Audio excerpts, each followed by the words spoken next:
The Holocene has ended. What we do now and in the next few years will profoundly affect the next few thousand years.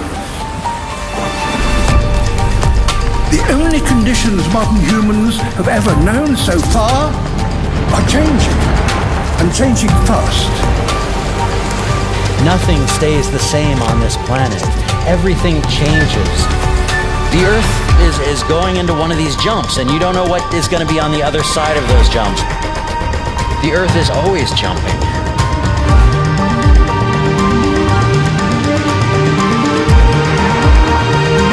Things move on this planet. Things are not still. Everything is turning.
As it begins to run out of fuel, the sun won't simply fade away to nothing. Its core will collapse, and the extra heat this generates will cause its outer layers to expand.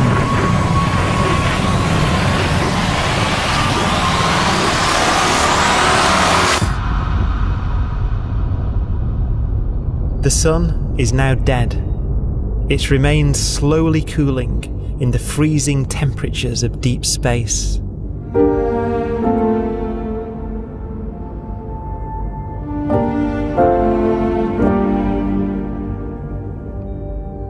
The fate of the sun is the same as for all stars. One day they must all eventually die, and the cosmos will be plunged into eternal night. All stars eventually will run out of fuel. The temperature of the universe drops. The stars, one by one, in the night sky, will turn off. And there'll be no more new stars created. And so that the universe will end not with a bang, but with a whimper. And not in fire, but in ice.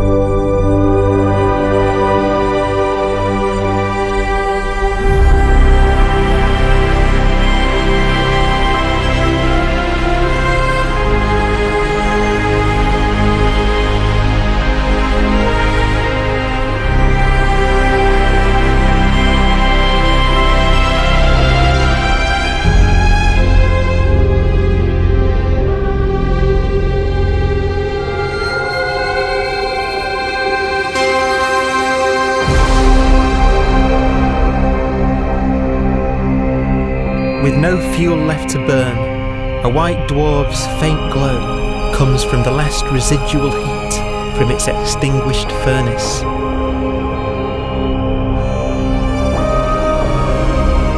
Looking at it from where the Earth is now, it would only generate the same amount of light as the full moon on a clear night.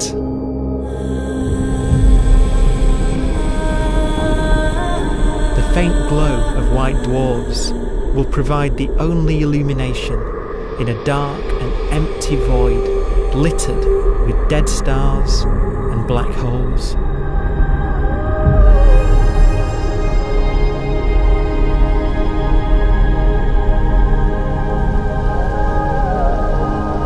ways, it's kind of a ghost universe. It's the corpses, the zombie stars, that will take us into the future.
A black dwarf will be the final fate of those last stars. White dwarfs that have become so cold that they barely emit any more heat or light. Black dwarfs are dark, dense, decaying balls of degenerate matter, little more than the ashes of stars. Their constituent atoms are so severely crushed that black dwarfs are 1,000,000 times denser than our sun.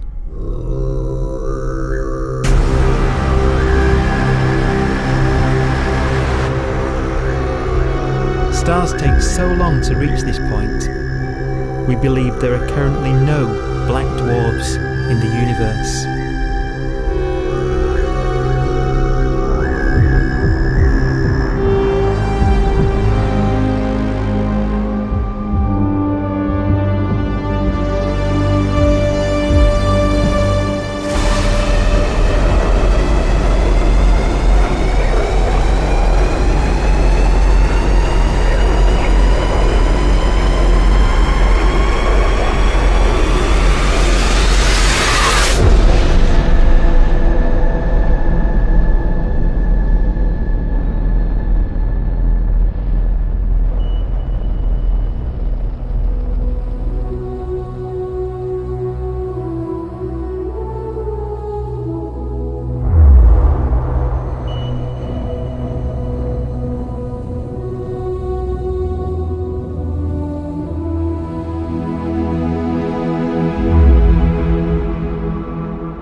We have a pace of life that's based on really the energy available to us now. You could imagine living conscious systems which have a very different pace and therefore can extend out at least a lot farther than you'd imagine otherwise.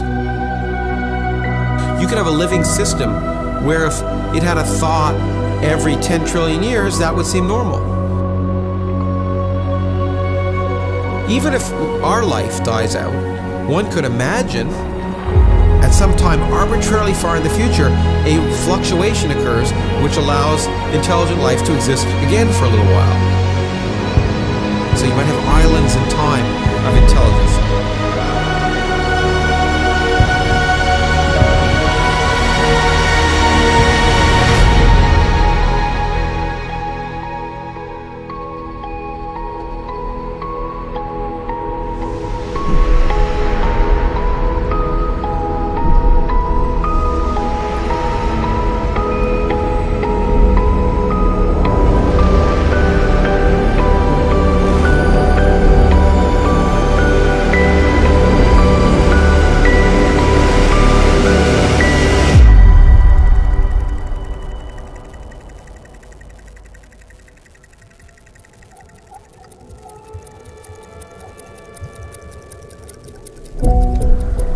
Proton, one of the fundamental building blocks of atomic matter, of what makes us up, can just spontaneously fall apart.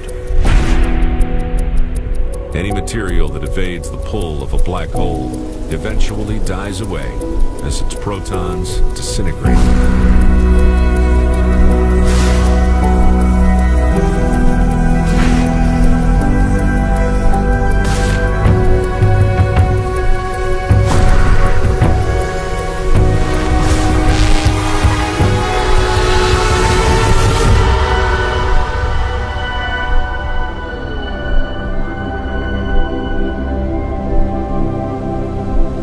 The matter inside black dwarfs, the last matter in the universe, will eventually evaporate away and be carried off into the void as radiation, leaving absolutely nothing behind.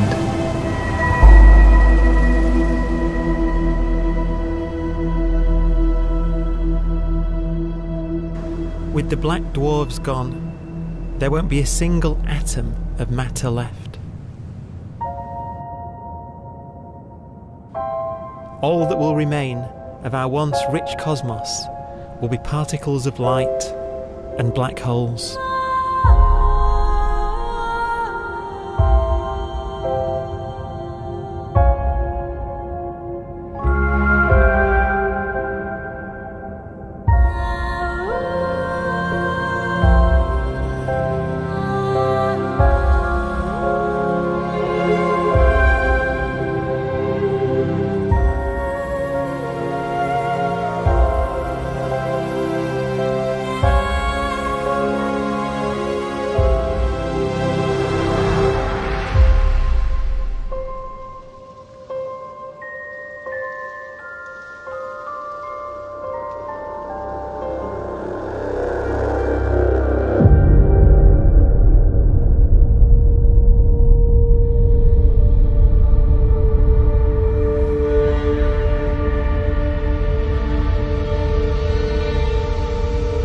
The arrow of time creates a bright window in the universe's adolescence, during which life is possible. But it's a window that doesn't stay open for long. As a fraction of the lifespan of the universe, as measured from its beginning to the evaporation of the last black hole, life, as we know it, is only possible for 1,000th of a billion billionth billion billion billionth billion billion billionth of a percent.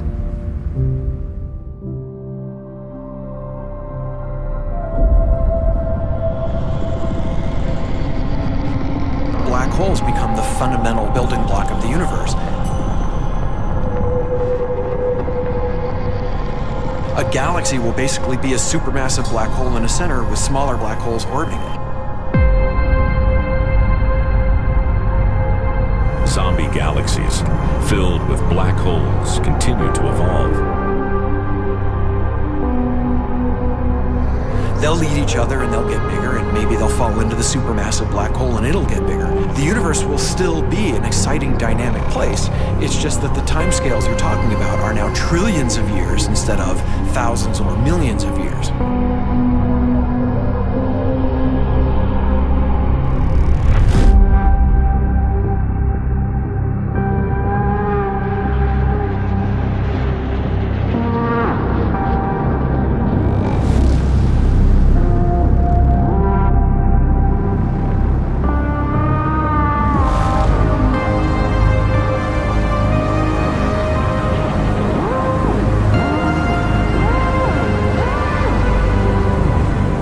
Black holes can bang on space-time like mallets on a drum.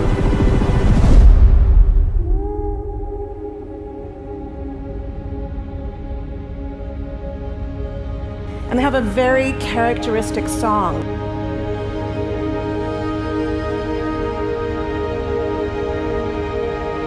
Imagine two black holes that have lived a long life together. At the end of their lives, they're going around each other, crossing thousands of kilometers in a fraction of a second. As they do so, they leave behind in their wake a ringing of space, an actual wave on space-time.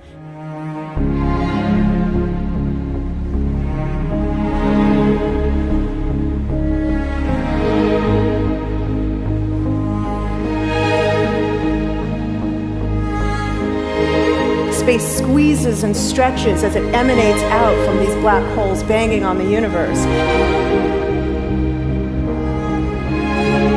Those are the gravitational waves. They are literally the sounds of space ringing. And they will travel out from these black holes at the speed of light as they ring down and coalesce to one spinning, quiet black hole.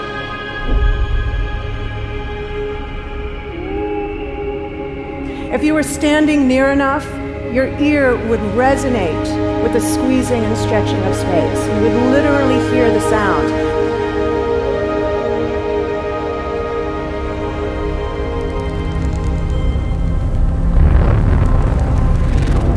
Imagine a lighter black hole falling into a very heavy black hole. The sound you're hearing is a light black hole banging on space each time it gets close.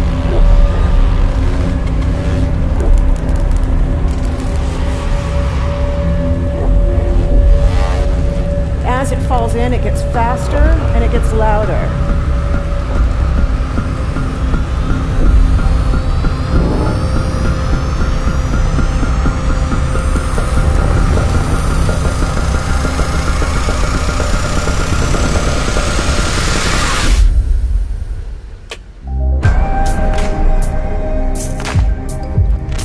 Scientists used to think black holes were immortal, but even these will one day die. Now we're talking about timescales of unimaginable length, quadrillions of years into the future. On that timescale, even the black holes begin to evaporate.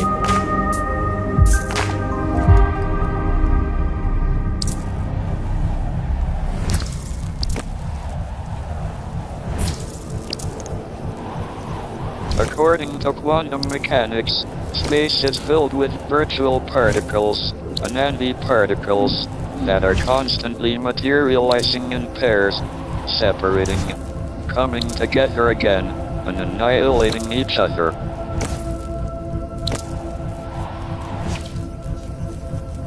In the presence of a black hole, one member of a pair of virtual particles may fall into the hole, leaving the other member without a partner with which to annihilate. The forsaken particle appears to be radiation emitted by the black hole. And so, black holes are not eternal.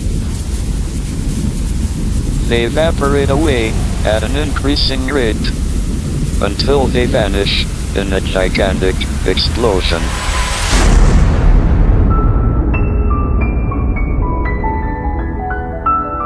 Quantum mechanics has allowed particles and radiation to escape from the ultimate prison, a black hole.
Philosophers and poets have asked the question, will the world end in fire or ice?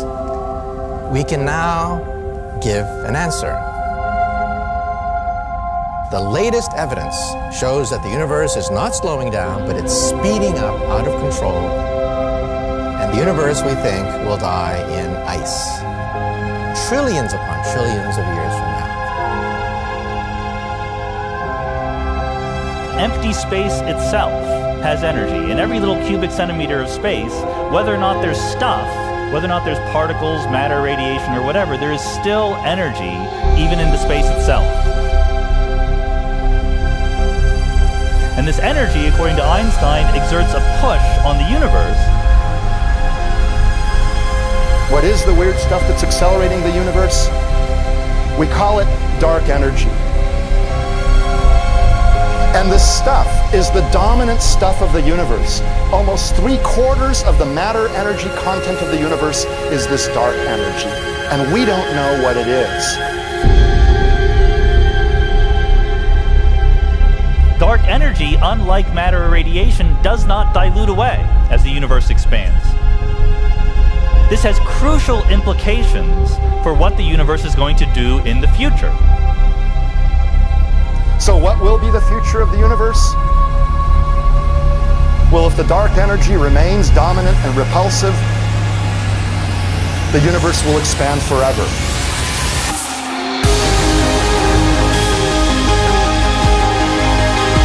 Faster and faster and faster with time. A runaway universe. 70% of the energy of the universe resides in empty space, and we don't understand why. But we do know what will happen. If that energy continues to be there, the universe will become cold and dark and empty. That's the future as it might be. We don't know because we don't yet understand the nature of dark energy. Until we do, we won't know the future. We won't even understand our own origins. And that's why we want to know and study this subject.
forecast does seem to be for an ever colder, ever emptier universe.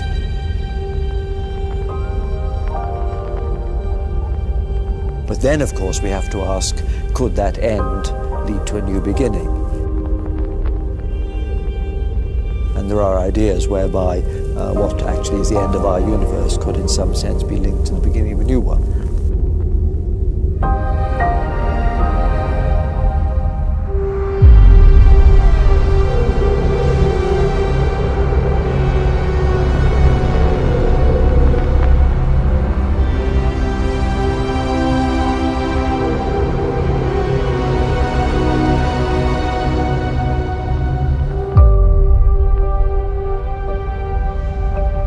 We've worked out the mathematics, the equations. They seem to say that if you have an atom smasher that can concentrate tremendous amounts of energy at a single point, you can perhaps open up a gateway, a baby universe.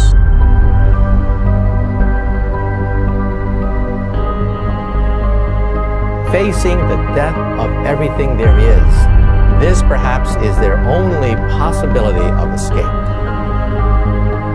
And this also raises a very intriguing possibility, sheer speculation of course, that perhaps any universe that has intelligent life in it will create baby universes, will create lifeboats, and proliferate child universes. So an evolution may take among universes in the multiverse. Survival of the fittest may take place. So those universes which do not have intelligent life are infertile. They have no children. But those universes that have mild temperatures, stars like us, would create civilizations that could open up child universes, and they would then proliferate.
After an unimaginable length of time, even the black holes will have evaporated and the universe will be nothing but a sea of photons gradually tending towards the same temperature as the expansion of the universe cools them towards absolute zero.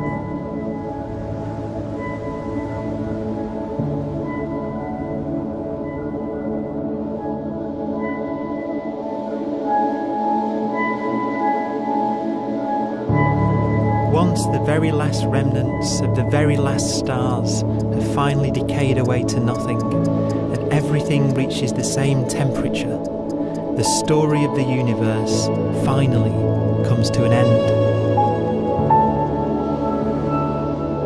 For the first time in its life, the universe will be permanent and unchanging. Entropy finally stops increasing because the cosmos cannot get any more disordered. Nothing happens, and it keeps not happening forever.